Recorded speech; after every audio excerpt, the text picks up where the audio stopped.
बंद तो नहीं हो जाएगी? बताना बंद हो जाए तो, क्योंकि डिस्चार्ज लग रहा है। चलो बताना, ठीक है। तो हम ये समझ गए हैं कि नहीं कि उपपद विभक्ति किसे कहते हैं?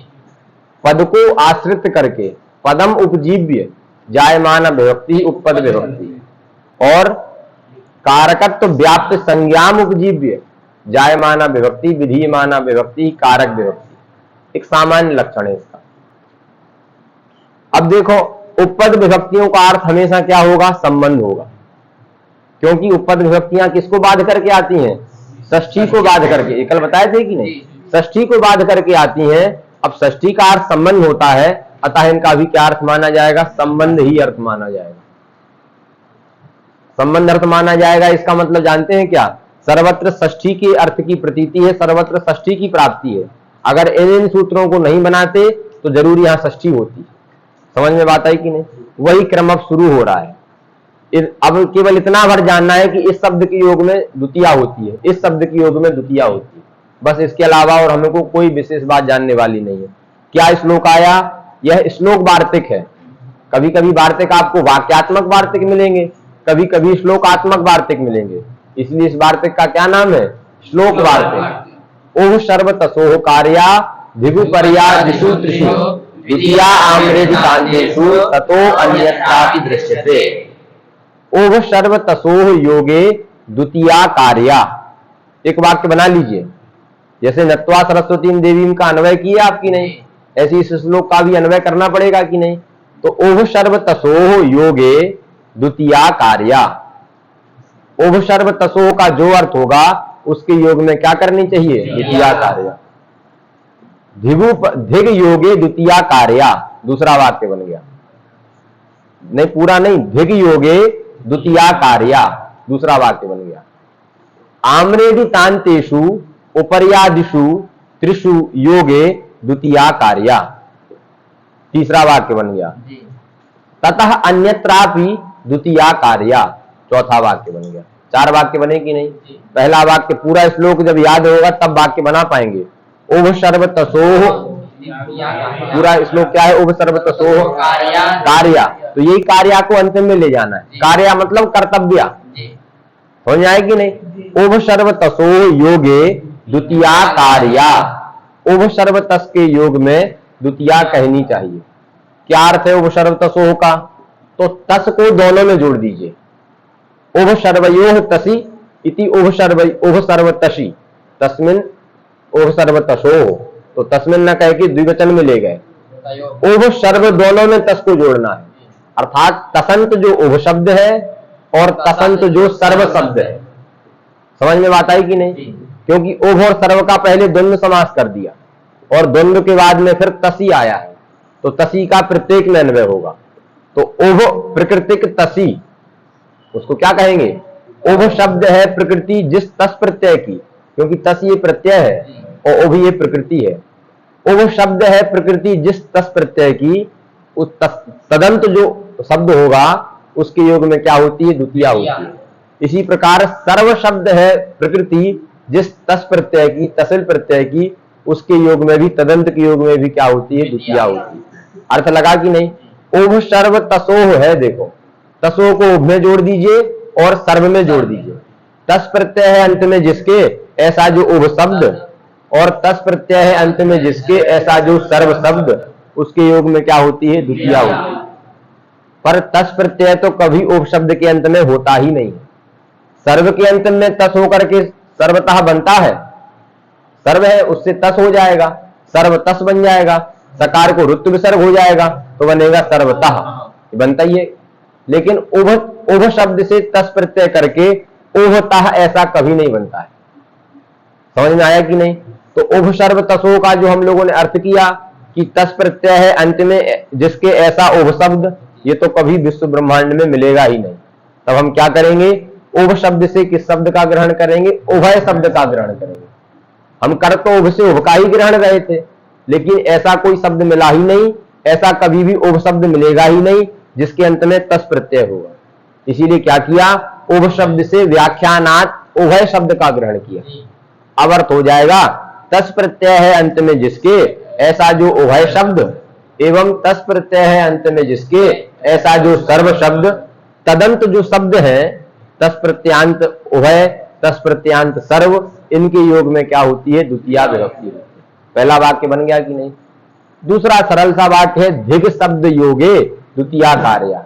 जहां आपको धिग शब्द का उच्चारण करना है तो धिग मतलब निंदा, धिग शब्द मतलब धिक्कार मतलब निंदा, धिक्कार उसमें लगा दिया। यद्यपि वर्णवाचक से कार होता है पर हिंदी में धिक्कार लगा दिया है कि नहीं। पर हमको धिक शब्द का अर्थ क्या समझना है, निंदा।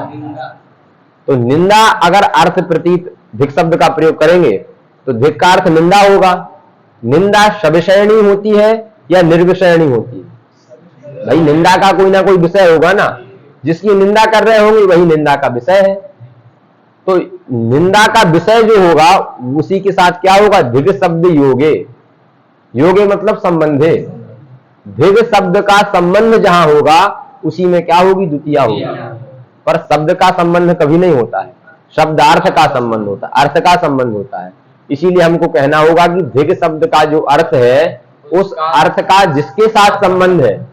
यद विषयक निंदा हो रही है, धिग शब्द का अर्थ निंदा है, तो उस निंदा का जिससे संबंध है उसमें क्या होगी, द्वितीया होगी। लगा कि नहीं। जैसे धिक कुलम, तो किसी कुल की क्या हो रही है, निंदा हो रही है। यह निंदा कुल विषयणी है।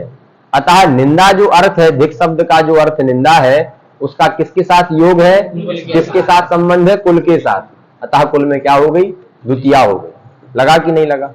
इसीलिए लिख दिया धिग शब्द योगे द्वितीया कार्या।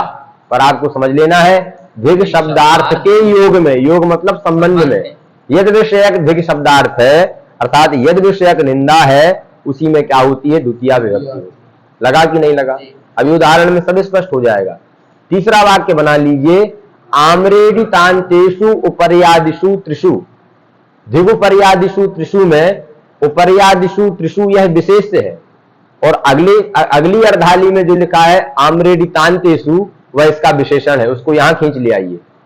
आम्रेडितांत जो उपर्यादि तीन है, उपरी अधः अधि या उपरी अधि अधः, है कि नहीं। उपरी अधि अधः सामीप्य सूत्र ये एक, उपरी अधि अधः सामीप्य ये सूत्र है। उसी सूत्र के तीन को लेना है। उपर्यादि त्रिषु कहने के कारण अब हम कहीं अन्यत्र नहीं भटकेंगे। हमको पाणिनि जी का एक सूत्र मिल गया, उपरी अधि अधः सामीप्य सूत्र है ना, ये नहीं आया है अभी। तो उपरी ये स्वरवेदकी का सूत्र हम समझते होगा, उपरी अधि अधः सामीप्य। इसके तो अथवा द्वित्व करने वाला सूत्र है, अष्टम अध्याय में आएगा, अभी द्वित्व करने वाला है। तो इसी सूत्र में जो उपरी अधि अधा यह तीन दिए गए हैं, उपर्यादि त्रिषु से यही ले लेना है। समझ में आया कि नहीं। पर यह कैसे होने चाहिए, आम्रेडितांत होना चाहिए। आम्रेडित है अंत में जिसके, ऐसे जो उपर्यादि तीन, उपरी हो, अधि हो, अधा हो, ये तीन हो, लेकिन इसके अंत में क्या होना चाहिए, आम्रेडित होना चाहिए। आम्रेडित मतलब तस्य परमाम्रेडितम। किसी एक शब्द को आप दो बार बोलेंगे तो उसका परभाग क्या होगा, आम्रेडित होगा। अब हम कह रहे हैं आम्रेडित जो उपरी शब्द, इसका मतलब अंतिम में भी ऊपर ही होना चाहिए। एक बार ऊपरी था, उस ऊपरी को हमने द्वित्व कर दिया, ऊपरी ऊपरी, तो पहला वाला ऊपरी ऊपरी शब्द माना जाएगा और दूसरा वाला ऊपरी आम्रेडित माना जाएगा। तो यह है आम्रेडित, यह है अंत में जिसके, ऐसा पूरा क्या हो गया, ऊपरी ऊपरी। लगा कि नहीं। इसी प्रकार से अधो अधा, इसी प्रकार से अधि अधि। जब यह दो बार उच्चारण होंगे तो पर वाले का नाम आम्रेडित होगा और पूरे समुदाय का नाम आम्रेडितांत होगा। लगा कि नहीं लगा। अतः आम्रेडितांत सीधा सीधा मतलब है कृत दुर्वचन। क्या कहना चाह रहे हैं, कृत दुर्वचन जो ऊपरी अधि अधा शब्द है उनके योग में भी द्वितीया होती है। अगर ऊपरी को आपने द्वित्व कर दिया, अधि को द्वित्व कर दिया या अधा को द्वित्व कर दिया, तब भी वहां क्या होती है, द्वितीया विभक्ति। बात समझ में आई कि नहीं। तो तीसरा वाक्य बन गया, कृत दुर्वचन विशिष्ट जो उपर्यादि तीन शब्द है, उपरी अधि अधा शब्द है, उनके योग में भी क्या होती है, द्वितीया होती है। और उसके बाद फिर क्या है, ततः अन्यत्रापि। इन तीनों वाक्यों से अन्यत्र भी कहीं ना कहीं द्वितीया विभक्ति दृश्यते। अब कहां दृश्यते तो स्वयं ग्रंथकार बताएंगे। क्या उदाहरण दिया? उभयतः कृष्णम गोपाः। देखो पहला वाक्य बनाए थे कि नहीं? तस् प्रत्यय है अंत में जिसके, ऐसा जो उभय शब्द, क्योंकि ओभ मिल नहीं रहा था अतः उभय का ग्रहण किया, तो तस् प्रत्यय अंत में है किसके? उभय शब्द के, अतः यहां पर क्या हो जाएगा?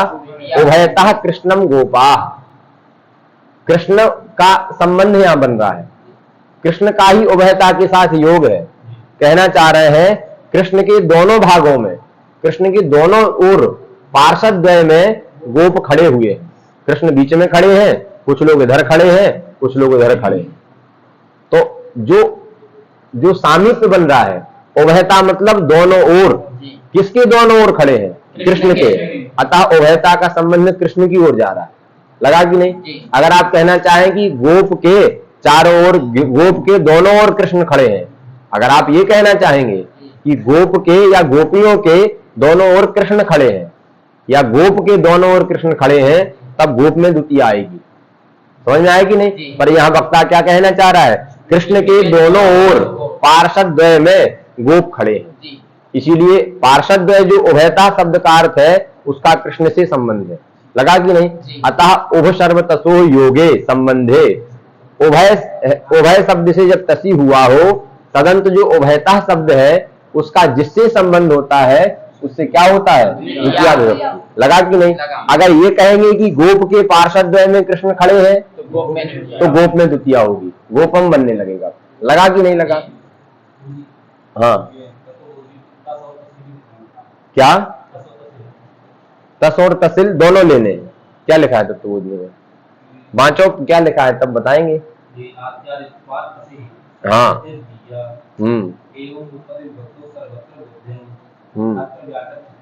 हाँ, इतना समझे? तत्वबोधि कह रहे हैं, कुछ लगाते हैं, देखो क्या कह रहे हैं। पहले उसने बता दिया कि यहाँ जो तस है वो तसिल वाला तस नहीं है। जब आप लघु कौमुदी के अंतिम में जाएंगे तो वो कैसा तसी है? वह आद्यादिभ्या तसिरूप संख्यानम। इस तसी का नाम क्या है? सार्व विभक्तिक तसी। एक तसी है जो पंचम अंत से होता है, लेकिन एक तसी कैसा है जो सभी विभक्ति अंत से हो जाता है। ये वही तसी ले रहे हैं।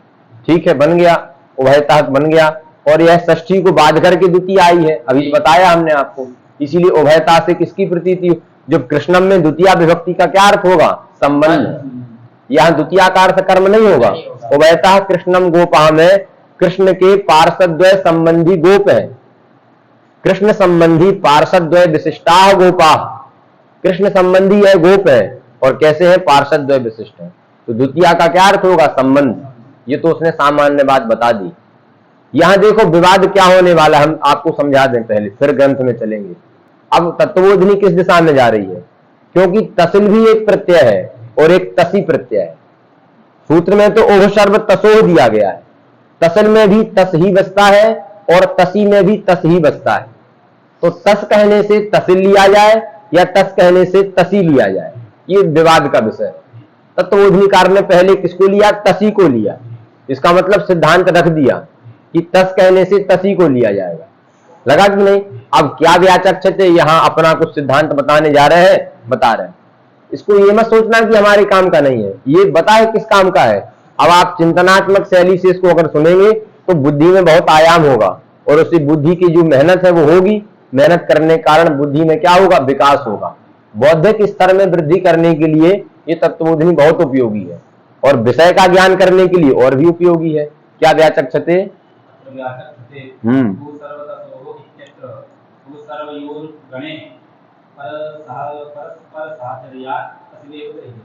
हाँ, फिर हाँ,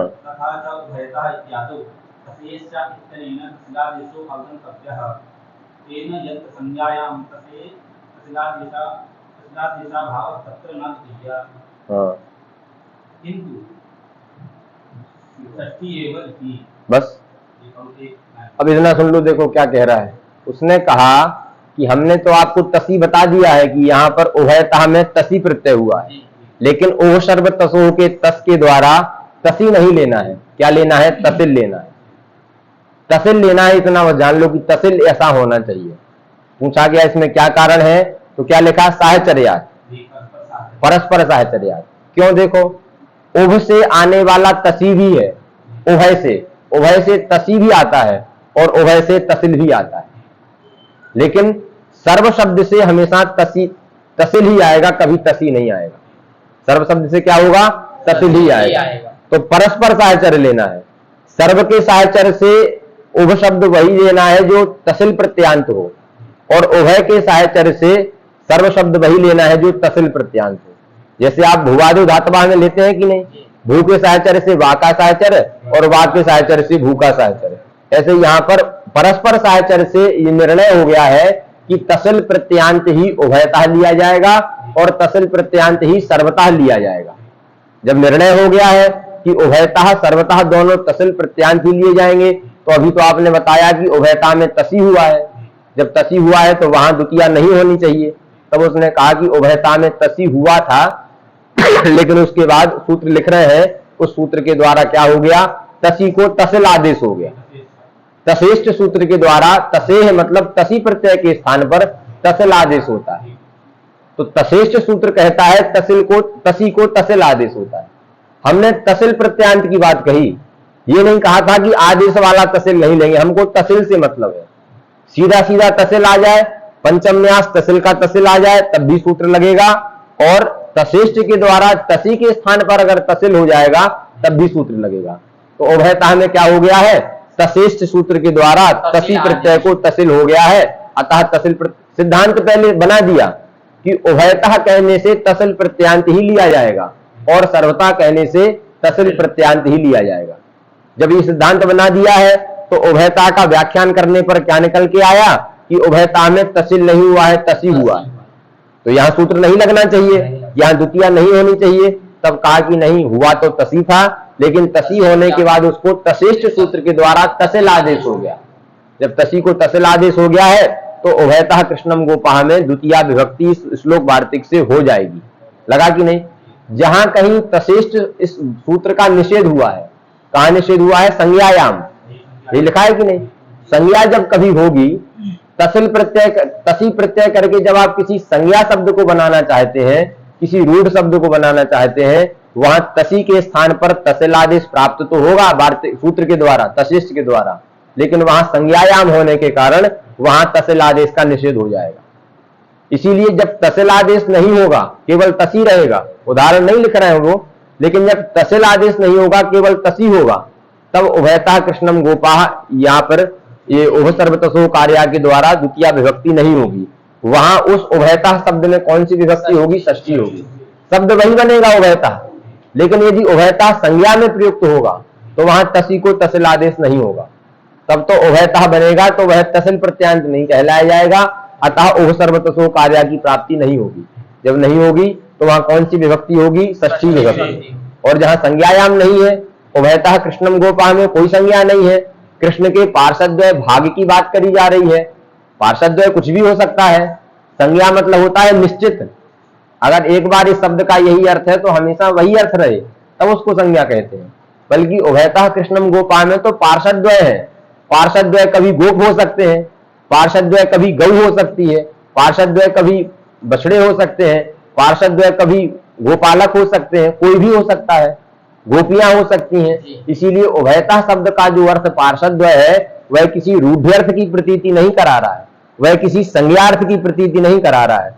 अतः संज्ञा की प्रतीति न होने के कारण यहाँ तशिष्ट सूत्र के द्वारा तसी को तसिल आदेश होगा, और तसिल आदेश होने के बाद ओह सर्वतसो कार्या से द्वितीया विभक्ति होगी। समझ में आया कि नहीं? बात ठीक लिखी है। फिर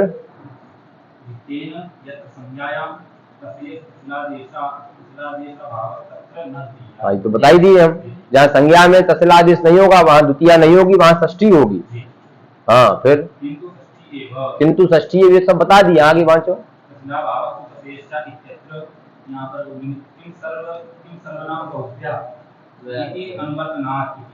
हाँ, वो तो बता रहा है कि प्रकृति में तसी को तसिल आदेश होगा, तो तशिष्ट सूत्र का अर्थ बता रहा है, उसको अब बहुत जानने की जरूरत नहीं। समझ गए कि नहीं?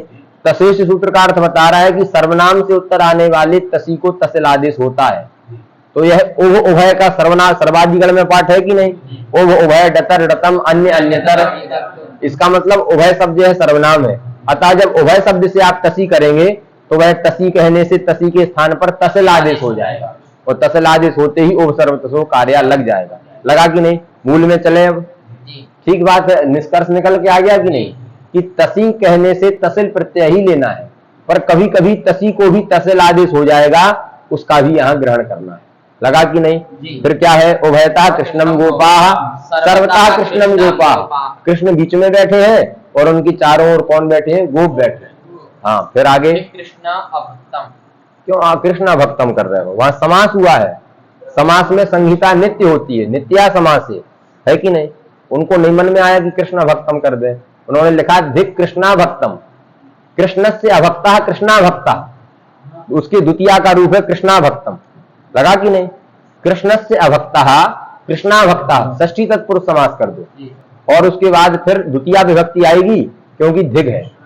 तो कृष्णा भक्त है कोई, कैसा उस व्यक्ति का क्या नाम है? कृष्णा भक्त, क्योंकि कृष्ण की निंदा करता रहता है। इसका मतलब कृष्ण संबंधी भक्ति से रहित है।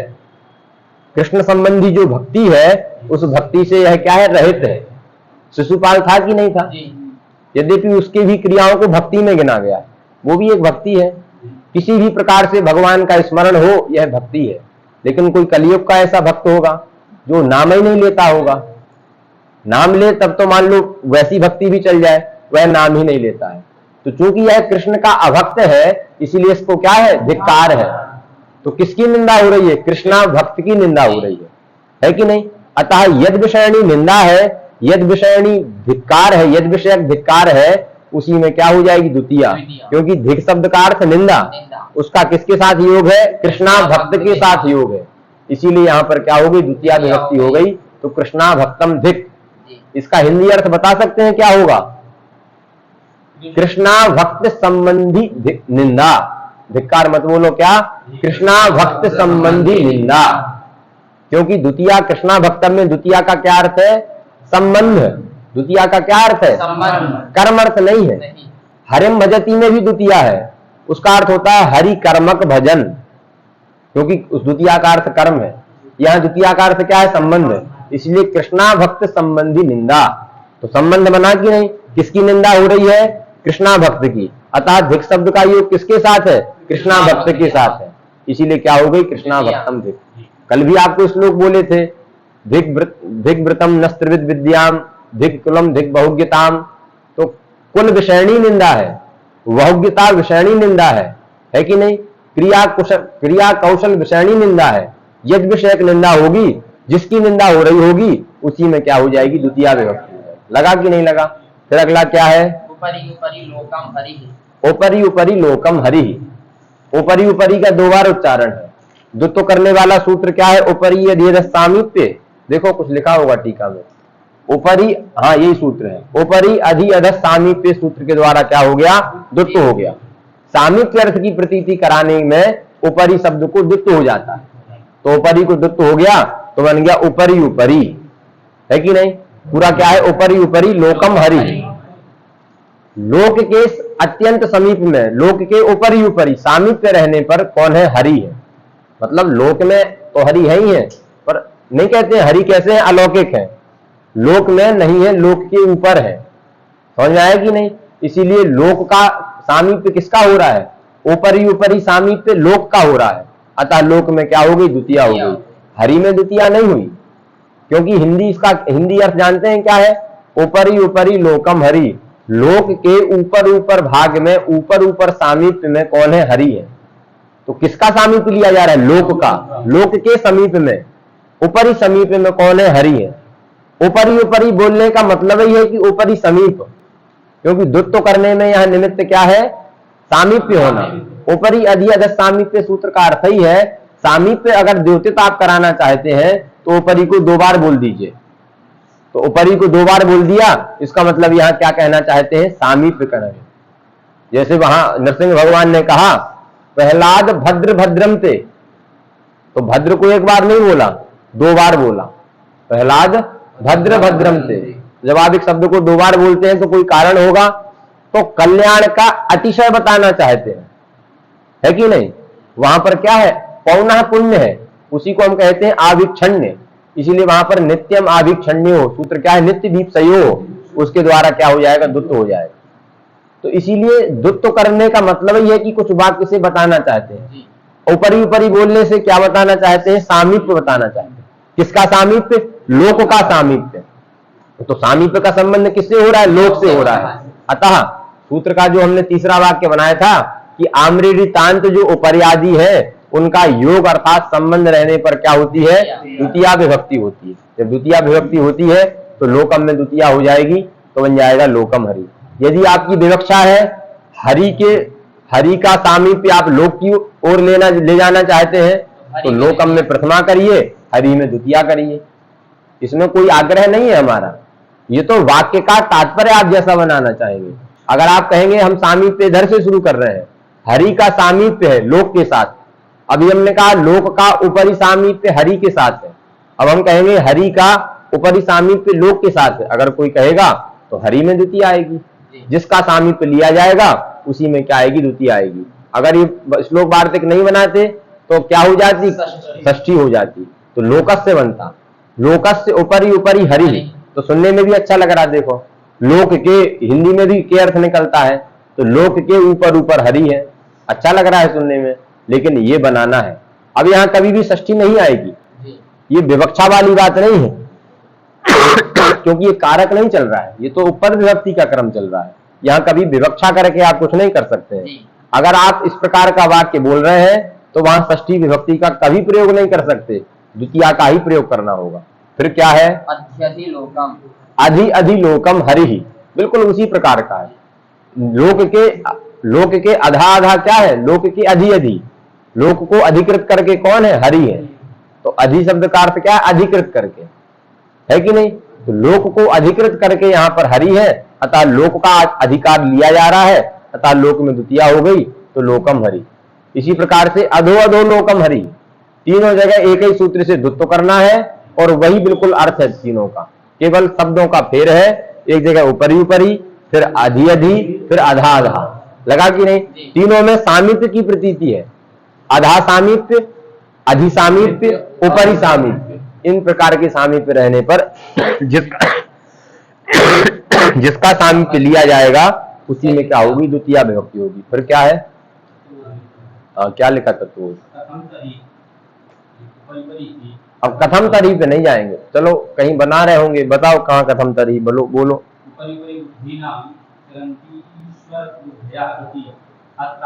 हाँ,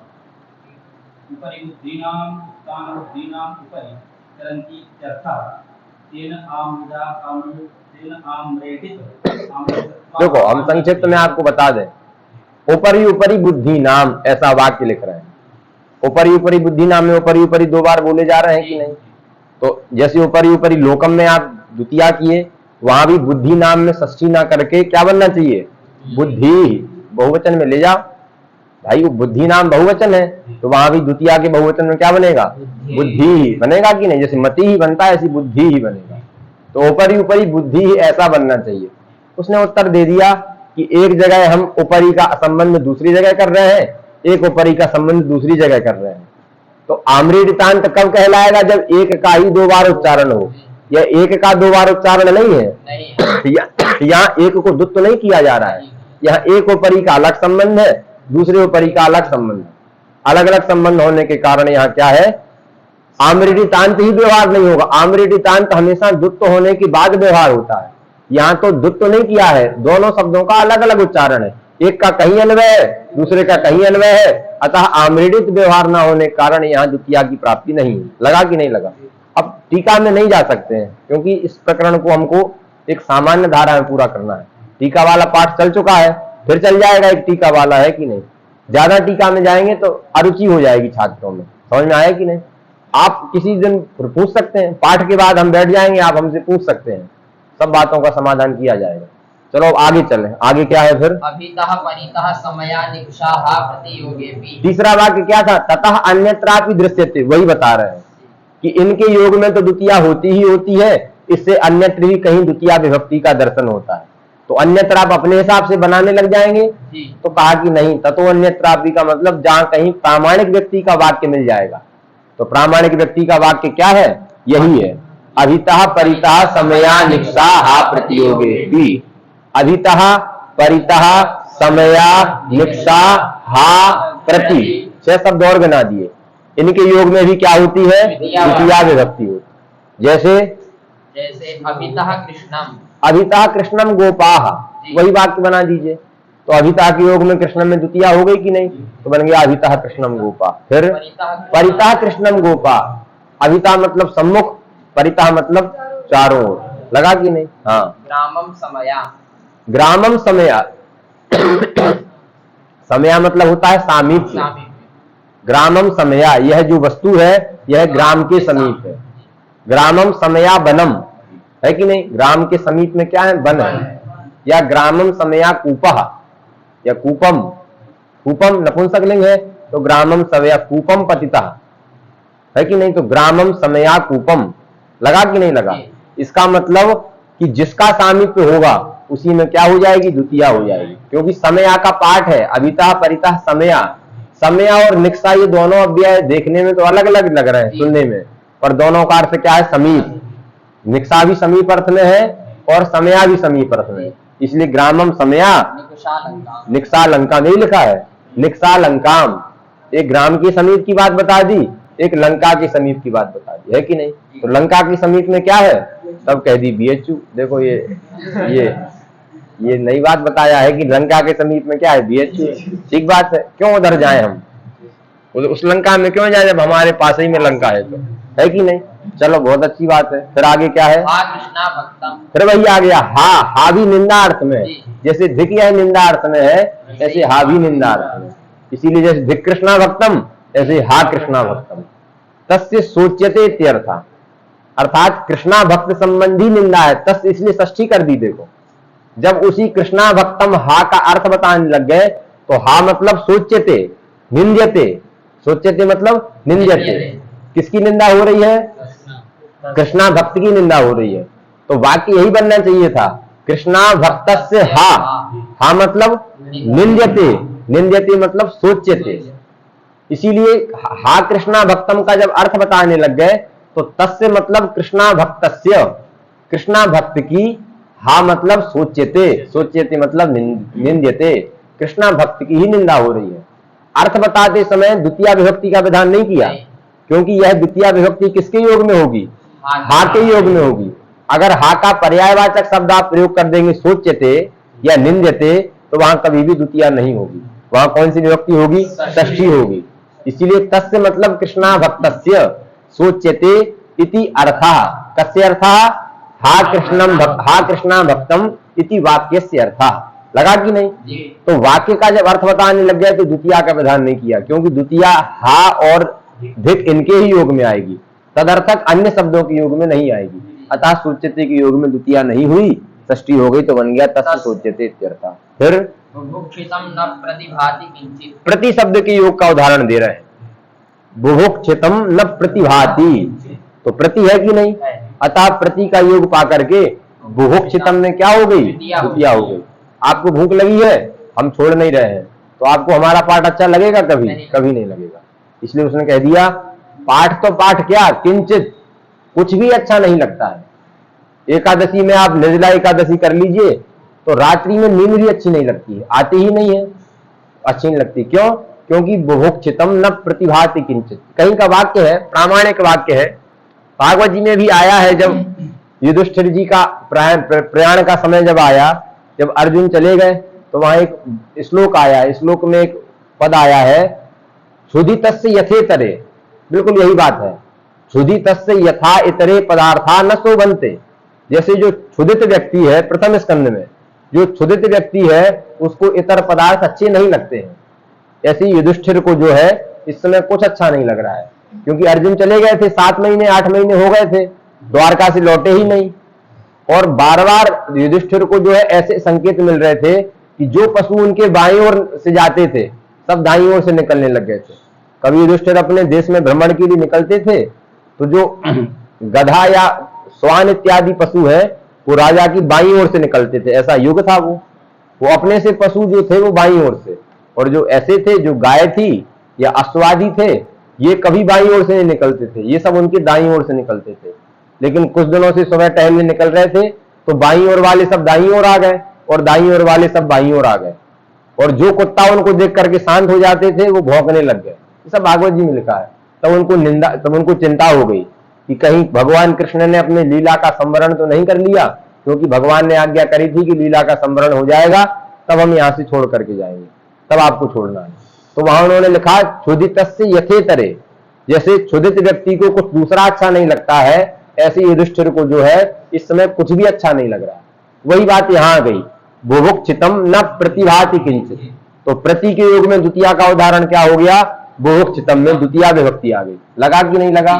फिर क्या है, अंतरांतरेण युक्ते। यह श्लोक वार्तिक पूरा हुआ। तत्वन्यत्रापि दृश्यते, बस यही विश्राम नहीं लेता है। यदि कहीं प्रामाणिक व्यक्ति से आपको सुनने मिलता है कि यहां पर द्वितीया हुई है और तत्वन्यत्रापि दृश्यते का उदाहरण है, तो आपको मानना पड़ेगा। पर इसका मतलब अपने से हम कहने लग जाएं कि किसी के योग में द्वितीया होती है क्योंकि लिखा है तत्वन्यत्रापि दृश्यते, तो यह हमारे बस में नहीं है। किसी प्रामाणिक व्यक्ति के द्वारा अगर प्रमाण मिलता है कि यह द्वितीया तत्वन्यत्रापि के द्वारा है, क्योंकि तत्वन्यत्रापि बहुत व्यापक क्षेत्र है, कुछ भी आ सकता है। एक उदाहरण उन्होंने दे दिया, इसके बाद आप और भी ले सकते हैं। फिर अगला सूत्र आ गया अंतरा अंतरेण युक्ते। अंतरा के योग में और अंतरेण के योग में द्वितीया विभक्ति होती है। यह अंतरा, यह अव्यय है। इसका क्या अर्थ है, मध्य। अंतरा मतलब मध्य अर्थ, और अंतरेण यह भी अव्यय है। इसका अर्थ क्या है, बिना। नहीं कहते नहीं पुनरंतरेण अचम, इस लोग बात रटे हैं कि नहीं, नहीं पुनरंतरेण अचम। तो अंतरेण अचम मतलब अचम बिना, ये कहना चाह रहे हैं। तो अंतरेण यह अव्यय का क्या अर्थ है, बिना, और अंतराव्यय का क्या अर्थ है, मध्य। सूत्र का अर्थ हो गया मध्यार्थक अंतराव्यय के योग में और भिन्नार्थक, है कि नहीं, भिन्नार्थक अंतरेण अव्यय के योग में द्वितीया विभक्ति होती है। सीधा द्वितीया का विधान है। कोई ये ना समझ ले कि अंतरा मतलब अंतर शब्द से टाप प्रत्यय कर दिया, टाप स्त्रीलिंग की विवक्षा में अंतरा बन गया, या अंतर शब्द के तृतीया के एक वचन में रामेण की तरह अंतरेण बना दिया। इसीलिए हमने आपको स्पष्ट कर दिया कि अंतरा से अव्यय लेना है और अंतरेण से भी अव्यय लेना है, क्योंकि पूर्वोत्तर साहचर्यात, ये भी अव्यय है इसलिए ये भी अव्यय, ये भी अव्यय इसलिए ये भी अव्यय। तो अंतरा यह मध्यार्थक अव्यय लिया जाएगा और अंतरेण यह भिन्नार्थक अव्यय लिया जाएगा। इनके योग में, इन दोनों अव्ययों के योग में द्वितीया विभक्ति होती है। जैसे आभ्याम योगे द्वितीया स्यात्। हाँ, अंतरा त्वाम माम हरि। त्वाम माम कहना क्या चाह रहे हैं, तब मम मध्ये हरि। ये एक वाक्य है। क्या वाक्य है, तब मम मध्ये हरि। तुम्हारे हमारे मध्य में कौन है, हरि है। तो मध्यार्थक जब मध्य शब्द का प्रयोग करेंगे तब तो आप षष्ठी वहां करेंगे, लेकिन जैसे मध्यार्थक अंतरा शब्द का प्रयोग कर देंगे तब मम अंतरा अगर बोलना चाहेंगे तो तुरंत अंतरा के योग में क्या हो जाएगी, द्वितीया हो जाएगी। षष्ठी तब मम न बन के क्या बनेगा, त्वाम माम अंतरा हरि। अर्थ वही रहेगा, तब मम च मध्य हरि। लेकिन सुनने में एक अच्छा लगा हमको कि त्वाम माम अंतरा हरि। लगा कि नहीं, मध्यार्थक अंतरा का योग है। किसके मध्य में हरि है, तुम्हारे हमारे दोनों के मध्य में। तो मध्य का संबंध किससे हो रहा है, दोनों से हो रहा है। इसीलिए त्वाम में भी द्वितीया हो गई और माम में भी द्वितीया हो गई। अगर युक्ते नहीं कहते कि अंतरा के योग में, तो युक्ते ना कहने पर कहीं भी द्वितीया होने लगती। जब युक्ते कह दिया तो अगर तीन पदार्थों का योग होगा, हमारे तुम्हारे इनके, अगर ऐसा कहते तो तीनों में षष्ठी हो जाती। लेकिन उसने कहा आपके हमारे मध्य में हरि है, अतः जिसका मध्य लिया जा रहा है, दोनों का मध्य लिया जा रहा है, अतः दोनों में क्या हो गई, द्वितीया हो गई। तो अंतरा त्वाम माम हरि, है कि नहीं। फिर अंतरेण हरिम न सुखम। हरिम हरे बिना न सुखम, या वहां तृतीया हो जाएगी, है कि नहीं, बिना के योग में। हरिणा बिना न सुखम, हरि के बिना सुख नहीं है। तो उसने कहा कि अगर अंतरेण शब्द का प्रयोग करेंगे तो अंतरेण के योग में क्या होगी, द्वितीया हो जाएगी। लगा कि नहीं, हरि के बिना सुख नहीं है, ये कहना चाह रहे हैं।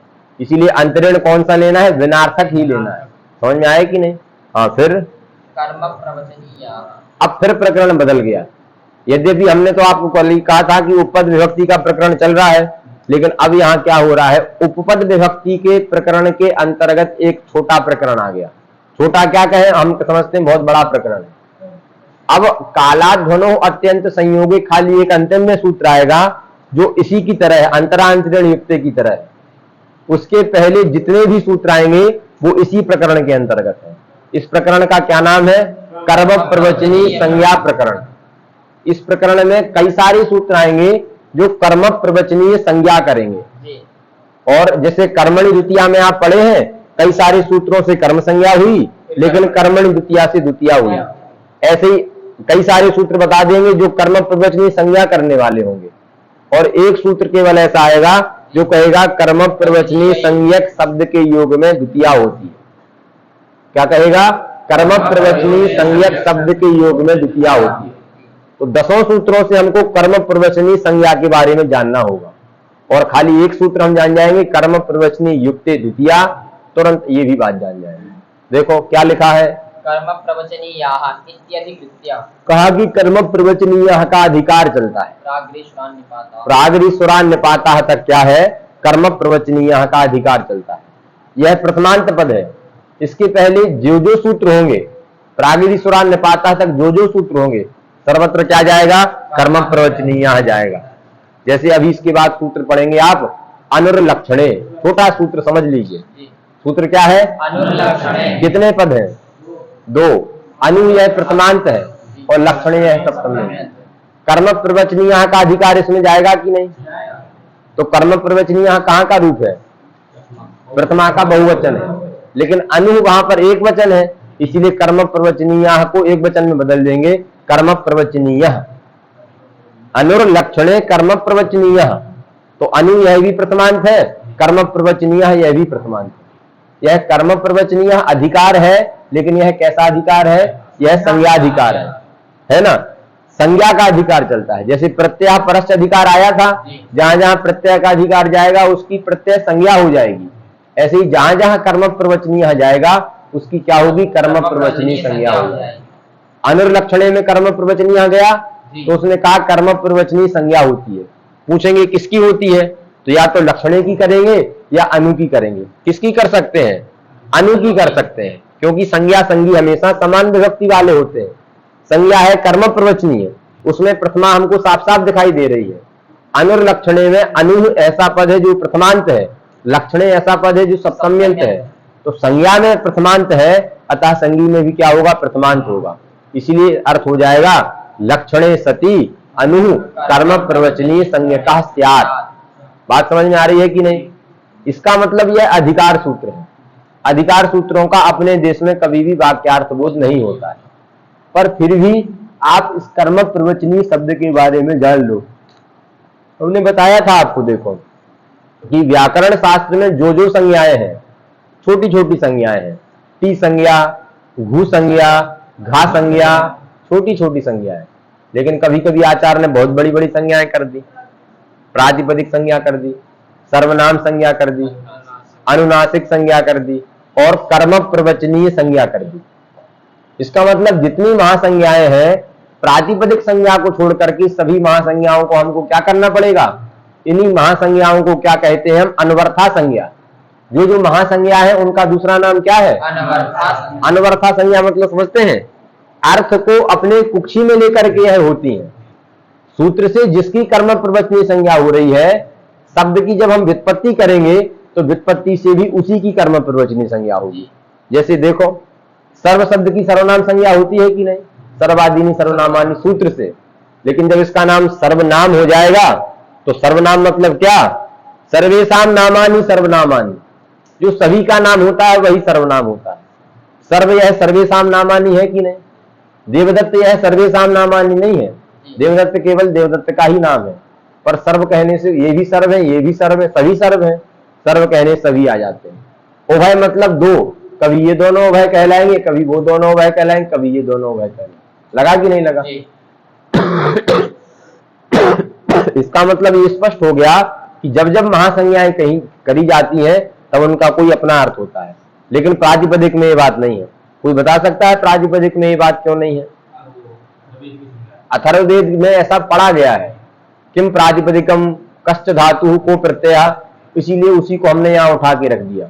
अतः वहां ये बात लागू नहीं होती है।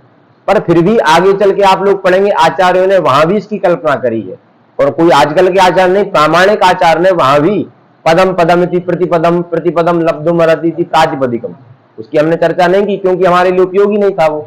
जब आप आगे चलेंगे तो आएगी बात, वो समझ में बात आई कि नहीं। अतः हमें कर्म प्रवचनीय संज्ञा के ऊपर भी विचार करना होगा, क्या इसका अर्थ है।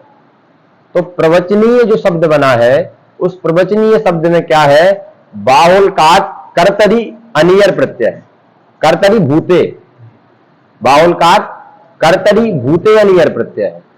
अब इसमें जो लोग आज हमें लगता है कुछ लोगों की अरुचि हो रही, क्योंकि सब बातें इधर उधर की हो रही हैं। देखो बाहुल का क्या हुआ है, अनियर प्रत्यय हमेशा भाव अर्थ में होता है या कर्म अर्थ में होता है, लेकिन यहाँ अनियर प्रत्यय कर्तरी कर दिया गया और अनियर प्रत्यय भूत में कर दिया गया। चलो उसको नहीं समझ में आता है तब आप कर्म प्रवचनी की व्युत्पत्ति रट जाइए। कर्म प्रवचनी की व्युत्पत्ति है कर्म अर्थात क्रियाम प्रोक्तवन्तः इति कर्म प्रवचनीयाः। लगा कि नहीं, कर्म मतलब क्रिया, यहां कर्म का अर्थ कारक नहीं लेना है, कर्म से क्रिया लेना है।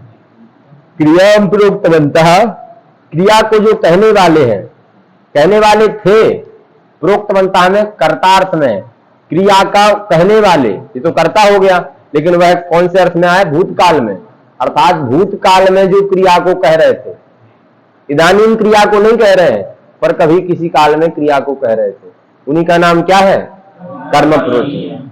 देखो क्रिया का योग किसके साथ होता है, क्रिया का योग कर्ता के साथ। क्रिया का योग होता है तो उनको हम उपसर्ग कहते हैं, क्रिया योगे प्रादया उपसर्ग संज्ञासी, है कि नहीं।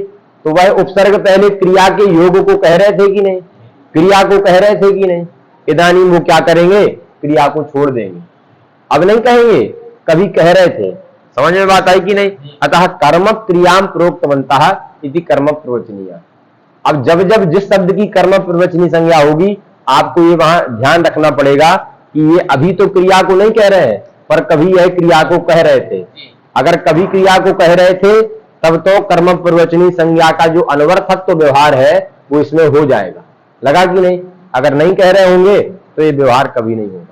इतना ही इसमें जानना था कि कर्म क्रियाम प्रोक्तवन्तः इति कर्म प्रवचनीय। अगला सूत्र आ गया अनुर्लक्षणे। अनुलक्षणे का क्या अर्थ करेंगे, तो लक्षणे द्योत्ये अनु उक्त संज्ञा स्यात्। लक्षण अगर द्योतित है अनु के द्वारा तो अनु की कर्म प्रवचनी संज्ञा होती है। यह अनु जो है यह अनुभवती में जब अनु लगाया गया था तो अनुभवती में अनु ने क्रिया को कहा था कि नहीं, समझ में आया कि नहीं। अनुभवती में अनु का क्रिया के साथ संबंध है, ये भी क्रिया को कह रहा है, समझ में आया कि नहीं। भले ही वो द्योतकतया कह रहा है वो बात अलग है, लेकिन यह भी क्रिया को कह रहा है। क्रिया वास्तविकता में धातु का ही अर्थ है, लेकिन अनु के रहने से भी क्रिया तो आई कि नहीं। अनुभवती से किस क्रिया को आप समझते हैं? अनुभवती मतलब अनुभवात्मिका क्रिया, भवती मतलब सत्ता और अनुभवती मतलब अनुभव करता है। तो क्रिया में अंतर आया कि नहीं। इसका मतलब यह क्रिया है तो भू का ही अर्थ है, लेकिन अनु के रहने से यह अर्थ में चमत्कार हो गया है। इसका मतलब अनुभवती का जो अनु है उसने क्रिया को कहा था कि नहीं। अतः कर्म क्रियाम प्रोक्तवन्तः के अनुसार इस इदानीं यह क्रिया को नहीं कह रहा है, लेकिन किसी काल में क्रिया को कहा था, अतः उसकी क्या हो जाएगी, अनवरता संज्ञा को मान करके इसकी कर्म प्रवचनी संज्ञा हो जाएगी। पर केवल अनवरता से काम नहीं चलेगा, सूत्र भी लगाना पड़ेगा। अनुर्लक्षणे सूत्र से भी उसकी कर्म प्रवचनी संज्ञा करनी पड़ेगी। तो क्या अर्थ है, तो अर्थ लिख दिया लक्षणे द्योत्ये। लक्षणे शब्द का आप सीधा सीधा अर्थ कर लीजिए, लक्ष्य लक्षण भाव संबंधे। लक्षणे मतलब लक्ष्य लक्षण भावे अथवा लक्ष्य लक्षण भाव संबंधी द्योत्ये अनु कर्म प्रवचनी संज्ञा स्यात्। लक्ष्य लक्षण भाव संबंध अगर द्योतित है तो वहां अनु की क्या होती है, कर्म प्रवचनी संज्ञा होती है। जैसे क्या उदाहरण दिया, परजन्यः जपम अनुप्रावर्तत। बहुत अच्छा उदाहरण है, देखो बड़ा विशिष्ट उदाहरण है। परजन्यः जपम अनुप्रावर्षत। तो अनु का प्रावर्षत से कोई लेना देना नहीं, बात समझ लो पहले। अगर अनु को आपने प्रावर्षत में जोड़ दिया तब तो ये वर्तमान में क्रिया को कहने लग जाएगा। प्रावर्षत में क्रिया है, वहां अवर्षत में प्रायिक उपसर्ग लग चुका है। अगर आप अनु को भी उधर ही जोड़ देंगे तो ये कर्म प्रवचनीय कभी नहीं कहलाएगा, क्योंकि हमने कर्म प्रवचनीय का क्या अर्थ कर दिया है, जो क्रिया को कहते थे अब नहीं कह रहे हैं। और अगर अनु को क्रिया में ही जोड़ दिया, प्रावर्षक में ही जोड़ दिया तो कहने लग जाएंगे। इसीलिए उच्चारण जरूर है पर उसका कोई लेना देना नहीं। अनु का संबंध कहां है, जपम के साथ है। पर्जन्य अनु जपम प्रावर्षत ऐसा भी बोल सकते थे, लेकिन बोलने की सरलता के लिए पर्जन्य जपम अनु प्रावर्षत, केवल प्रावर्षत से मतलब है हमको अनु को अलग रखना है। लगा कि नहीं। यहां एक वाक्य में एक अर्थ की प्रतीति हो रही है। क्या प्रतीति, कि पर्जन्य अर्थात बादल की वृष्टि करने में पर्जन्य यह करता है प्रावर्षत का, जो वर्षण क्रिया हो रही है, जो वृष्टि क्रिया हो रही है, वह वृष्टि क्रिया करने वाले कौन है, पर्जन्य है। पर्जन्य मतलब समझते हैं ना, बादल है। बादल क्या कर रहे हैं, बरस रहे हैं। नहीं कहते हैं आज तो भारी बरस रहे हैं, आज तो बादल बहुत बरस रहे हैं। इसका मतलब कौन बरसता है, बादल बरसता है। तो प्रावर्षत का कर्ता कौन है, पर्जन्य। पर्जन्य प्रावर्षत, एक वाक्य बन गया, पर्जन्य प्रावर्षत। लेकिन बीच में लगा दिया जपम अनु।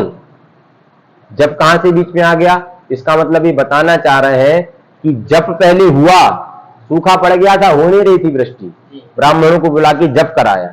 जप करने के बाद फिर क्या हुई, वर्षा हुई। इसका मतलब इन दोनों के बीच में कौन सा भाव है, लक्ष्य लक्षण भाव। यह जो वर्षा है यह लक्ष्य है कि नहीं। और वर्ष जप जो है उसके पीछे क्या है, लक्षण है। अगर जप नहीं करते तो वर्षा नहीं होती। समझ में आया कि नहीं। यहां कार्य कारण भाव बनाइए, लक्ष्य लक्षण भाव तो बनाना ही है, पर आप लोगों को भी लक्ष्य लक्षण भाव समझ में नहीं आ रहा होगा, पर कार्य कारण भाव समझ में आएगा कि नहीं।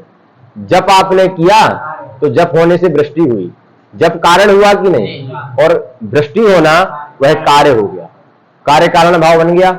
उसी कार्य कारण भाव को हम लोग क्या कहते हैं, हेतु हेतु मत भाव। कुछ भी मत बोलो, क्या कहते हैं भाई, हेतु मतलब कार्य कारण, ये तो आप जानते हैं कि नहीं। और हेतुमान मतलब कार्य, तो चाहे कार्य कारण भाव कहे चाहे हेतु हेतु मत भाव कहे। जब यह हेतु है, कारण है, और वह जो वृष्टि है वह कार्य है। समझ में आया कि नहीं। पर इसको हम लक्ष्य लक्षण भाव में ही समझ लेंगे। लक्ष्य लक्षण भाव समझने के लिए उसके आप लक्षण समझ जाएंगे, किसको लक्ष्य कहते हैं और किसको लक्षण कहते हैं, तो लक्ष्य लक्षण भाव अपने आप समझ जाएंगे। जैसे कार्य कारण तो आप समझते हैं, उत्पन्न होने वाले को कार्य कहते हैं, और उत्पन्न होने के पूर्व में जो रहने वाली जो आवश्यक सामग्री है, उत्पत्ति के पूर्व में रहने वाली जो आवश्यक सामग्री है, उसी को क्या कहते हैं, कारण कहते हैं। ये तो कार्य कारण भाव समझते हैं। पर लक्ष्य लक्षण भाव समझने के लिए लक्ष्य मतलब क्या और लक्षण मतलब क्या, ये जानना होगा। तो लक्षण मतलब होता है ज्ञान जनक ज्ञान विषयत्वम। उसको आप, अब थोड़ा दिमाग भर गया है तो आपको हम इससे समझा देते हैं। ज्ञान जनक ज्ञान विषयत्वम लक्षणत्वम, अब घटा देंगे तो स्पष्ट हो जाएगा। और ज्ञान जन्य ज्ञान विषयत्वम लक्ष्यत्वम। पहला क्या है, ज्ञान जनक ज्ञान विषयत्वम, ये किसका लक्षण है, लक्षणत्वम। और इसका बिल्कुल उल्टा है, ज्ञान जन्य ज्ञान विषयत्वम। देखिए अब लक्षण जो है वह लक्षण यहां कौन है, तो हमारी बात मान के आप भी कहेंगे क्या कि जब यह लक्षण है, और लक्ष्य क्या है, तो वर्षण यह जो है यह लक्ष्य है। देखो अब यहां ज्ञान से हमें क्या लेना है, वर्षण ज्ञान। क्या ज्ञान लेना है, वर्षण ज्ञान का जनक जो ज्ञान होगा। आपको यह ज्ञान हो गया कि वृष्टि हो रही है, और आपने यह भी देखा था कि जब भी ब्राह्मणों ने किया था, दोनों चीजें आपने देखी। तो जब वृष्टि का ज्ञान आपको हुआ तो आपके मन में आया कि नहीं, यह वृष्टि तो जप के कारण हुई। तो वृष्टि ज्ञान का जनक जो ज्ञान है वह ज्ञान किसका ज्ञान है, जप का ज्ञान है। लगा कि नहीं। वृष्टि ज्ञान का जनक ज्ञान कौन ज्ञान है, जप का ज्ञान है। क्योंकि आप यह जानते हैं कि वृष्टि होने में कारण क्या है, कारण को ही जनक कहते हैं कि नहीं। वृष्टि ज्ञान में वृष्टि होने में, वृष्टि हो रही है यह ज्ञान आपको हो गया है, उस ज्ञान में जनक कौन है, जप का होना। कारण कौन है? जप का होना। तो ज्ञान का जो वृष्टि ज्ञान है, वर्षण ज्ञान है, उसका जनक ज्ञान क्या होगा? जपक ज्ञान होगा। क्या होगा? जपक ज्ञान। और जपक ज्ञान का विषय जप। अरे घटक ज्ञान हुआ आपको, तो घटक ज्ञान का विषय क्या होगा? घट। तो यहाँ ज्ञान से लिया वृष्टि ज्ञान, उसका जनक ज्ञान पूरा एक लेना है, यहाँ रुकना नहीं है। ज्ञान से पहले ज्ञान ले लेना है, यहाँ रुक जाना है, और ज्ञान का जनक ज्ञान पूरा लेना है। तो वृष्टि ज्ञान का जनक ज्ञान क्या हुआ? जपक ज्ञान, है कि नहीं? और जपक ज्ञान का विषय जप। अतः जप में क्या चला जाएगा? लक्षणत्वम चला जाएगा। तो जप क्या है? यहाँ पर लक्षण है। यद्यपि ये कार्य कारण भाव से भी आपको समझा सकते हैं, लेकिन कार्य कारण भाव अलग रखो और लक्ष्य लक्षण भाव अलग रखो। एक जगह दोनों हो सकते हैं, ऐसा नहीं है कि जहां लक्ष्य लक्षण भाव है वहां कार्य कारण भाव नहीं होगा, लेकिन जहां लक्ष्य लक्षण भाव है वहां सर्वत्र कार्य कारण भाव हो, ये बात नहीं है। उदाहरण देंगे तो आपको स्पष्ट हो जाएगा। यहां बात समझ में आ गई कि नहीं? लक्षण का जो लक्षण है, लक्षण का ही लक्षण क्या है? ज्ञान जनक ज्ञान विषयत्व। ज्ञान से हमने किसको लिया? वृष्टि ज्ञान को लिया। उस वृष्टि ज्ञान का जनक ज्ञान क्या है? जपक ज्ञान। जपक ज्ञान का विषय क्या है? जप। अतः जप में हमारा लक्षण का विषय, लक्षण का लक्षण चला गया है। दूसरा किसका लक्षण है? लक्ष्य का लक्षण है। लक्ष्य किसे कहते हैं? ज्ञान जन्य ज्ञान विषयत्व। देखो अभी यहां ज्ञान से लेना है जपक ज्ञान। क्या लेना है? जपक ज्ञान से जन्य कौन सा ज्ञान है? वर्षण ज्ञान। आपको यह ज्ञान हो गया कि जपक ज्ञान कारण है और जो वृष्टि का ज्ञान है वह कार्य है। तो कारण ही जनक होता है और कार्य ही जन्य होता है। तो जपक ज्ञान कारण हो गया, उस कारण से जपक ज्ञान से जन्य ज्ञान क्या होगा? वृष्टि ज्ञान होगा। उस वृष्टि ज्ञान का विषय कौन होगा? वृष्टि होगी। वृष्टि मतलब वर्षण होगा। तो लक्ष्य कौन हो गया? वर्षण। ये तो हम बताए थे कि नहीं? जप जो है यह लक्षण है और यह जो वर्षण है, जो वृष्टि है, वह क्या है? लक्ष्य। तो दोनों के बीच में लक्ष्य लक्षण भाव हो गया कि नहीं? बात समझ में आई कि नहीं? अतः लक्ष्य लक्षण भाव द्योतित होने पर अब यह लक्ष्य लक्षण भाव है, यह पता कैसे चल रहा है? बताइए, पता कैसे चल रहा है? तब आप कहिए कि लक्ष्य लक्षण भाव को बताने वाला यहां पर अनु है। यद्यपि अनु के बिना भी यह पता चल सकता है, लेकिन अनु के रहने पर इस सिद्धांत की प्रतीति स्पष्टतया हो जाती है। इस प्रकार के जो शब्द होते हैं जिनके न रहने पर भी वह अर्थ प्रतीत आ सकता है, आप समझ लीजिए। गच्छति का अर्थ जाना भी है और गच्छति का अर्थ आना भी है। पर गच्छति का अर्थ आना आप कब समझते हैं? जब आगे आ लगा देते हैं, आगच्छति। इसका मतलब ये थोड़ी है कि आ लगाने से आगच्छति में आ का अर्थ आना है। धातु का ही वही अर्थ रहता है। धातुओं के अनेक अर्थ होते हैं। गच्छति का अर्थ जाना भी है, गच्छति का अर्थ आना भी है, लेकिन आंग की सन्निधि पा करके वह जो आना अर्थ है वह कैसे हो गया? स्पष्ट हो गया, है कि नहीं? अब द्योतक का लक्षण नहीं लिखा रहे हैं। क्या है द्योतक का लक्षण? बोलो।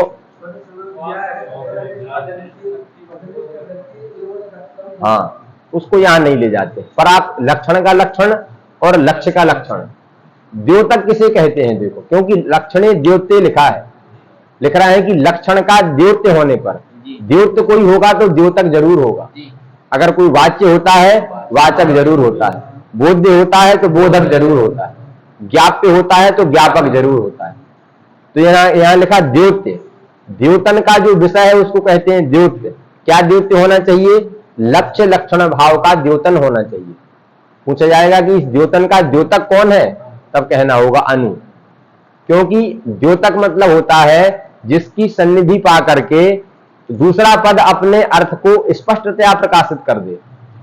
यह लक्ष्य लक्षण भाव जपम और प्रावर्षण के बीच में अपने आप बन गया था, लेकिन अनु का प्रयोग करने से इस लक्ष्य लक्षण भाव का, इस कार्य कारण भाव का, इस लक्ष्य लक्षण भाव की प्रतीति क्या हो, कैसे हो गई? स्पष्टतया हो गई। अतः जो अनु है वह अनु इस लक्ष्य लक्षण भाव का क्या है? द्योतक है। द्योतक शब्द हमेशा द्योतक होता है और अर्थ हमेशा द्योत्य होता है। तो द्योत्य यहां पर क्या है? लक्ष्य लक्षण भाव, और उसका द्योतक कौन है? अनु। अब देखो क्या अर्थ करें, बहुत देर हो गई सब बातें बताते बताते। अनुलक्षणे का क्या अर्थ करें? तो हमने इसलिए अर्थ बताया था, लक्ष्य लक्षण भाव संबंध का द्योतक यदि अनु है यह संबंध द्योत्य होना चाहिए। और इसका द्योतक कौन है? यदि अनु है, यदि अनु के द्वारा लक्ष्य लक्षण भाव की प्रतीति हो रही है तो वहां क्या होगी? कर्म प्रवचनी संज्ञा हो जाएगी। समझ में बात आई कि नहीं? क्या उदाहरण दिया? गत्युपसर्ग संज्ञापवाद। फिर आगे क्या लिखा? कर्म प्रवचनीय युक्ते द्वितीया। अगला सूत्र आ गया। तो पर्जन्यो जपम अनुप्रावर्षत में ये बात आप समझ गए हैं कि नहीं? कि लक्ष्य लक्षण भाव अगर द्योतित है तो लक्ष्य लक्षण भाव द्योतित होने पर द्वितीया विभक्ति होती है। पहले कर्म प्रवचनी संज्ञा होगी, संज्ञा होने के बाद द्वितीया होगी। सीधा सीधा अर्थ है कर्म प्रवचनी युक्ते, कर्म प्रवचनी संज्ञक शब्द के योग में द्वितीया विभक्ति होती है। फिर वही वाक्य हमको लिखना होगा, क्या? पर्जन्या जपम अनुप्रावर्षत। तो ये बात समझ गए, जप यहाँ पर लक्षण है और प्रावर्षत क्या है? लक्ष्य है। और दोनों का बोध कौन करा रहा है? अनु करा रहा है। तो लक्ष्य लक्षण भाव द्योतित हो गया कि नहीं? द्योतित होने पर क्या होगा? इस अनु की हो जाएगी कर्म प्रवचनी संज्ञा। अनु की क्या हो गई? देखो आप फिर इसी के माध्यम समझो। पर्जन्य क्या है? पर्जन्य जपम अनुप्रावर्षत। तो अलग अलग पद बना लीजिए। अरे पर्जन्य, पर्जन्य जपम अनु, और अलग है बिल्कुल। अनु से प्रावर्षत का कोई लेना देना नहीं। प्रावर्षत ये लक्ष्य है कि नहीं? प्रावर्षत, और ये लक्षण है जपम। अभी बताया हमने, क्योंकि वर्षा ज्ञान का जनक ज्ञान कौन है? जपक ज्ञान। और जपक ज्ञान का विषय कौन है? जप। इसीलिए जप क्या हो गया? लक्षण हो गया। और इस ज्ञान से जन्य ज्ञान है वर्षण ज्ञान। वर्षण ज्ञान का विषय वर्षी, प्रावर्ष, इसीलिए उसको क्या हो गया? लक्ष्य हो गया। पर यह लक्ष्य लक्षण भाव किसके द्वारा प्रतीत हो रहा है? अनु के द्वारा। अनु के द्वारा यह स्पष्ट प्रतीत हो रहा है, ये हम कहना चाहते। अगर अनु नहीं होता तो प्रतीति तो हो सकती थी, ऐसी बात नहीं हो पाती, पर बहुत कठिनाई से होती। तो जिसकी सन्निधि पा करके वह अर्थ विशिष्ट रूप से प्रकाश करता है उसी को हम क्या कहते हैं? द्योतक कहते हैं। और अनुलक्षणे ने कहा कि यदि अनु जो है वह लक्ष्य लक्षण भाव का द्योतक है तो वहां क्या होती है? उसकी कर्म प्रवचनी संज्ञा होती है। समझ में आया कि नहीं? अब दूसरा सूत्र आ गया, कर्म प्रवचनी संज्ञक शब्द के योग में द्वितीया विभक्ति होती है। अब अनु शब्द का अर्थ थोड़ी हो सकता है, शब्द का जो अर्थ है उसी का योग हो सकता है। शब्द का क्या, अनु का क्या अर्थ है? लक्ष्य लक्षण भाव। अनु का क्या अर्थ है? लक्ष्य लक्षण भाव। तो अब बताइए, अनु का जो अर्थ लक्ष्य लक्षण भाव है उसका किसके साथ योग है? या तो लक्ष्य के साथ योग होगा या लक्षण के साथ योग होगा, और या का मतलब दोनों के साथ होगा। अगर लक्ष्य नहीं है तो कोई लक्षण होगा, और लक्षण नहीं है तो कोई लक्ष्य होगा? कोई नहीं होगा। इसका मतलब यहाँ पर जो अनु का अर्थ लक्ष्य लक्षण भाव है, जो संबंध है वह संबंध हमेशा दोनों में रहेगा। संबंध कभी एकाकी होता है? आप कहें कि यह इसका संबंधी है, पूछे यह कौन है तो कहा कि यह पुत्र है। इनके पिताजी खड़े थे, पूछा कि वह कौन है तो पिता है। तो बिना पुत्र के कोई किसी में पिता व्यवहार होगा, या बिना पिता के किसी में पुत्र व्यवहार होगा? क्योंकि जन्य है तो जनक जरूर होगा, और जनक है तो जन्य जरूर होगा। संबंध हमेशा दो में ही रहता है, संबंध अकेले कभी नहीं रहता है। इसलिए संबंध को हम क्या कहते हैं? संबंध दुष्ट होता है। दुष्ट मतलब द्वौ तिष्ठति, द्वौ क्या? द्वयोः तिष्ठति, दो में रहने वाला जो है उसी का नाम क्या है? संबंध है। तो अनु का जो अर्थ लक्ष्य लक्षण भाव है, यह अब हमने क्या अर्थ किया? कर्म प्रवचनी संज्ञक शब्द के योग में द्वितीया होती। योग मतलब संबंध में। तो यह अनु कर्म प्रवचनी है कि नहीं? इसका योग किसके साथ माने? लक्षण के साथ माने या लक्ष्य के साथ माने? तो देखो, हम इसीलिए बात बता रहे हैं कि ये गंभीर बात बता रहे हैं, पर आप उसको समझेंगे, समझ में आएगी। आप उसको किसके साथ मानिए? तब आप लक्षण के साथ ही मानिए। किसके साथ मानिए? लक्षण के साथ मानिए। क्योंकि अनु का अर्थ क्या है? संबंध। क्या अर्थ है? कौन सा संबंध है? लक्ष्य लक्षण भाव। भाव का मतलब ही संबंध होता है। भाव का मतलब हमेशा संबंध, पर बोल देते हैं थोड़ा अभ्यास होने के कारण, लक्ष्य लक्षण भाव संबंध। तो लक्ष्य लक्षण भाव संबंध होने में इसका जो प्रमुख संबंधी माना जाएगा वह क्या माना जाएगा? लक्षण ही माना जाएगा। क्यों? देखो, क्योंकि संबंध हमेशा दो का होता है।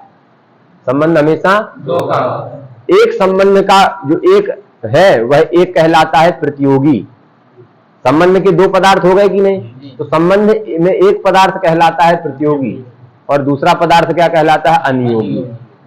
कहीं भी आप जाइए, जैसे देख लीजिए, यहां घटा देते हैं, एक वाक्य है राज्ञः आगे पुरुषः, इन दोनों का क्या संबंध है, स्वस्वामी भाव, जन्यजनक भाव कह रहा है। क्या संबंध है, स्वस्वामी भाव।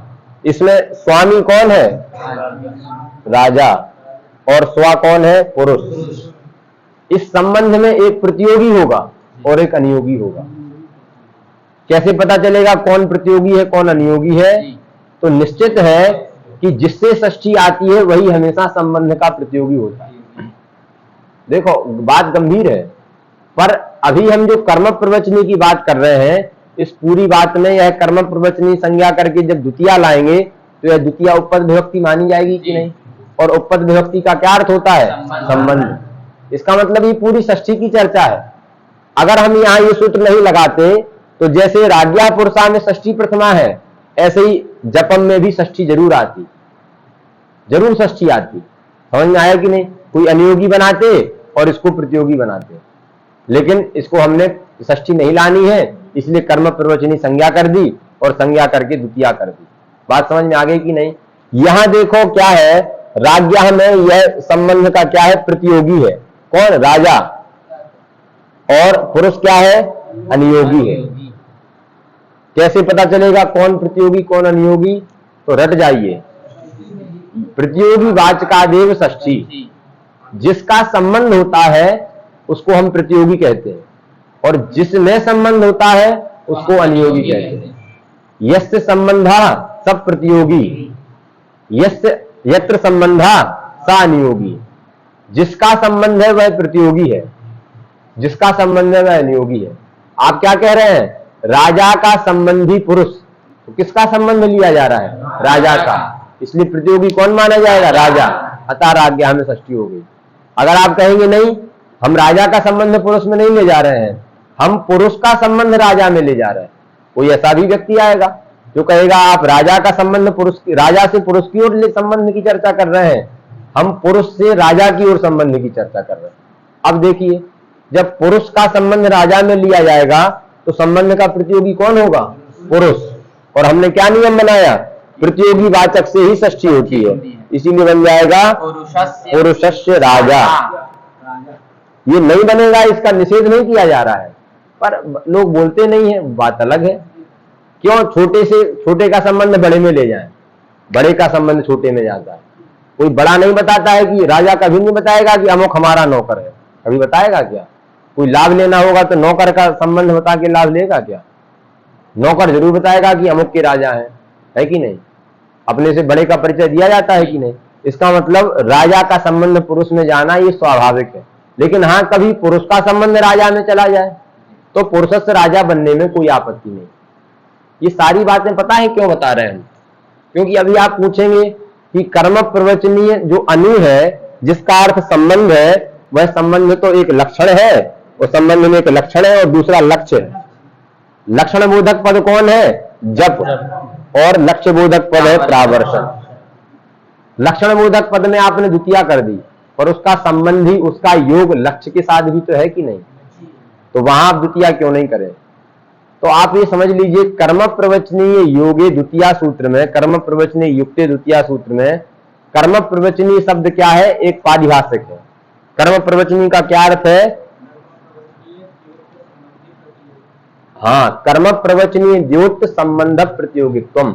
अब इसलिए हमने सारी बातें आपको बता दी, द्योत भी बता दिया, प्रतियोगी भी बता दिया, कर्म प्रवचनीय ही बता दिया।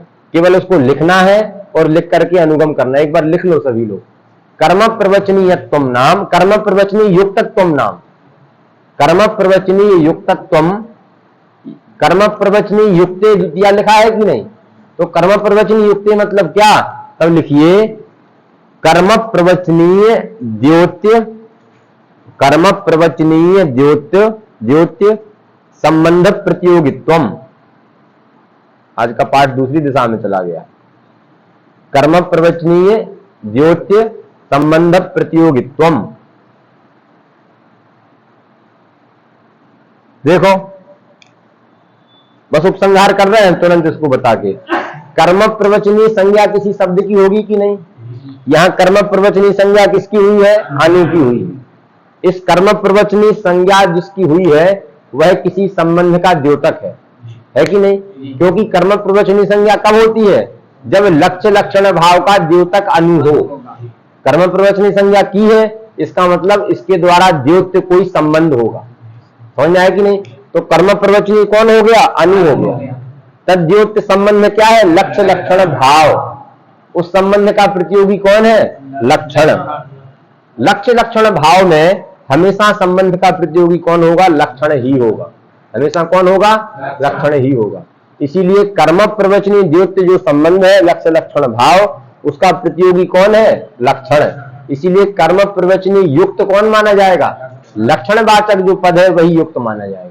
लक्ष्य वाचक पद कभी युक्त नहीं माना जाएगा, क्योंकि हम यहाँ लक्षण का संबंध लक्ष्य में ले जा रहे हैं और हम प्रतियोगी किसे कहते हैं? जिसका संबंध ले जाते हैं। तो कर्म प्रवचनीय संज्ञक जो अनु, उसका जो द्योत्य संबंध लक्ष्य लक्षण भाव, वह लक्ष्य लक्षण भाव का प्रतियोगी कौन है? लक्षण। हमेशा लक्षण ही रहेगा, कभी लक्ष्य नहीं रहेगा। इसीलिए लक्षण में क्या हो गई? लक्षणवाचक जो पद है उसमें क्या हो गई? द्वितीया। कर्म प्रवचनीय युक्त पद से कौन लिया जाएगा? जप लिया जाएगा, कभी भी प्रावर्षण नहीं लिया जाएगा। यदि प्रावर्षण लक्षण होता तो वह कर्म प्रवचनीय युक्त माना जाता, पर क्योंकि प्रतियोगी जो है वह लक्षण है, इसीलिए लक्षण होने के कारण कर्म प्रवचनीय द्योत्य संबंध का जो प्रतियोगी है उसी को हम क्या कहते हैं? कर्म प्रवचनीय युक्त कहते हैं। अतः यहाँ युक्त कौन माना जाएगा? जप ही लक्षण होने के कारण युक्त माना जाएगा। अतः यहाँ पर जप में क्या हो गई? द्वितीया विभक्ति। तो बन जाएगा पर्जन्यः जपम अनुप्रावर्षत। जप इसीलिए लिखा है हेतु भूत जपोपलक्षितम वर्षणम इत्यर्थ। जप से यह वर्षण कैसा है? उपलक्षित है, अर्थात जप इसका लक्षण है, इसका ज्ञापक है। अगर आपको लक्षण समझना है तो ज्ञापक, जब क्या है? इसका ज्ञापक है, और वह क्या है? ज्ञाप्य है। ज्ञाप्य, ज्ञाप्य नहीं ज्ञाप्य। वह जो वर्षण है वह ज्ञाप्य है और जब इसका ज्ञापक है। समझ में बात आ गई कि नहीं? तो आज हमने अनुलक्षणे सूत्र के द्वारा एक अनु नाम के अव्यय की कर्म प्रवचनीय संज्ञा के बारे में भी जाना, और संज्ञा का जो फल है कर्म प्रवचनीय युक्त द्वितीया, उसके बारे में भी जाना। बस यहीं इसको छोड़ दें, हम तो ध्यान ही नहीं दिए, समय बहुत हो गया है। आप लोग भी बताए नहीं।